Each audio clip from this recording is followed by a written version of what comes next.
রাত পোহালে আসতে চলেছে পবিত্র ঈদ উল ফিতর, কি শুভেচ্ছা বার্তা থাকছে আপনার পক্ষ থেকে? রমজান মাস আজকে বিদায় রজনী।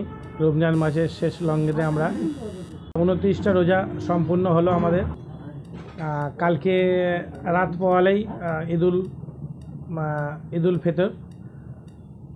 সেই উপলক্ষে খাজাবাদ জুয়েলার্সের পক্ষ থেকে ওয়েস্টবেঙ্গলবাসী ধর্ম নির্বিশেষে সকলকে খাজাবাদ জুয়েলার্সের পক্ষ থেকে আন্তরিক শুভেচ্ছা ও মোবারকবাদ।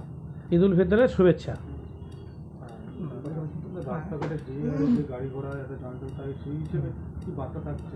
ইয়ং জেনারেশন ও সকল পথচারী মানুষ ও ইয়ং জেনারেশনকে বলবো, হেলমেট ছাড়া বেরোবেন না, শান্তি শৃঙ্খলা বজায় রাখবেন, সুস্থভাবে সবাই আনন্দ উৎসব করবেন, এটাই মূলত উদ্দেশ্য থাকবে। কোনো প্ররোচনায় কেউ পা দেবেন না, যে যার মতো আনন্দ উৎসব করো, শান্তিতে থাকো, ভালো থাকো, সাবধানে চলাফেরা করো।